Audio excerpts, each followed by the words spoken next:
It's a new year and a new chance for you to make a fresh start with your compliance. For it, we're going to be bringing you a daily tip, strategy, or idea that you can use to improve your program.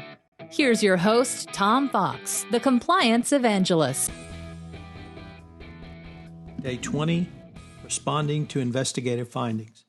There is nothing like an internal whistleblower report about a compliance violation, the finding of an issue, or worse, a subpoena from the Department of Justice or a notice letter from the SEC to trigger the Board of Directors and senior management attention to the compliance function and the company's compliance program.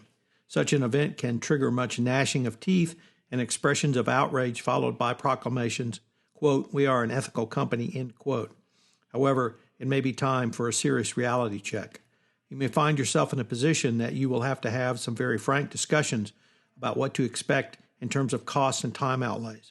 While much of these discussions will focus on the investigative process and those costs, these discussions will allow you to initiate the talk about the remediation process going forward and to begin to explain why money must be budgeted for the remediation process.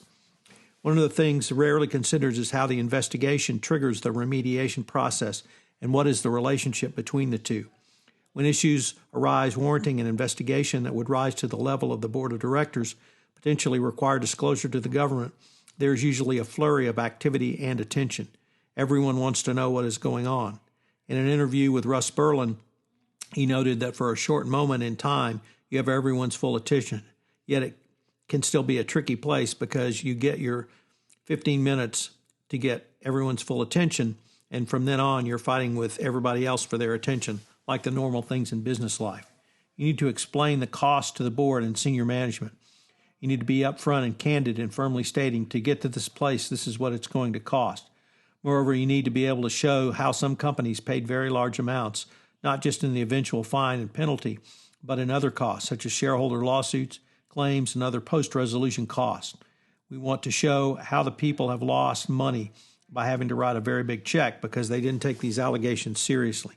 They actually saved money because they didn't have to write a big check because they took these allegations seriously. The bottom line is that your ROI is going to be very high if you put these resources into remediation and do it well. This is easier with the information provided by the Department of Justice in the FCPA and corporate enforcement policy and other releases, as they have demonstrated how much discount a company can receive below the minimum range of the U.S. sentencing guidelines for its remediation. One of the difficult parts is that an investigation is often done in a way in which the investigators want to maintain as tight a control over information and privilege as they possibly can. Remediation requires output from the investigation to understand where the risk points and gaps are, both in the compliance program and internal controls. There is tension there, and it needs to be structured in a way that information can be shared with those who are designing the remediation without fear of compromising the investigation. There are both direct and, even more importantly, indirect costs. The biggest cost to a company during an investigation is the diversion of management resources. Everything stops to focus on the investigation. This indirect cost comes largely through the time commitment of senior management, because if senior management has to commit 20% of their time to the investigation, that is 20% that is not going towards revenue-generating, shareholder value-protecting activities.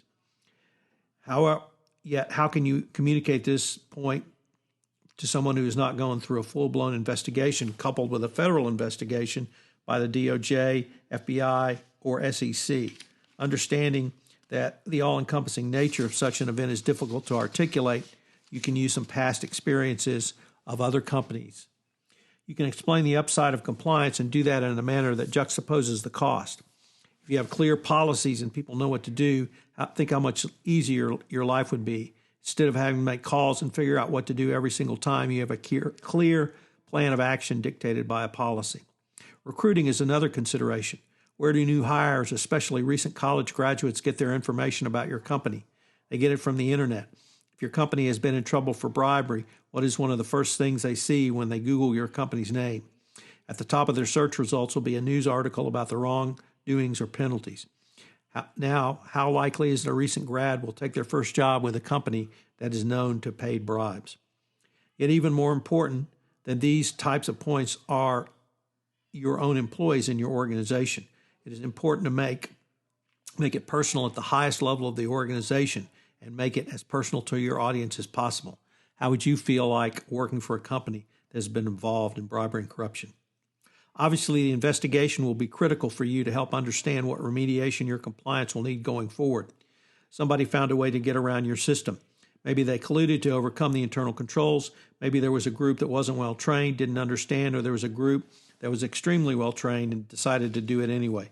But somehow there are issues in your overall system of the executive tone, governance, compliance program, and internal controls, all at a meta level that failed.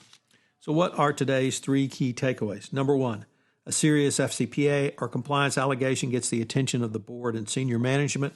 Number 2, be aware of how your investigation can impact and even inform your remediation. And 3, be prepared to deal with the dreaded where else question.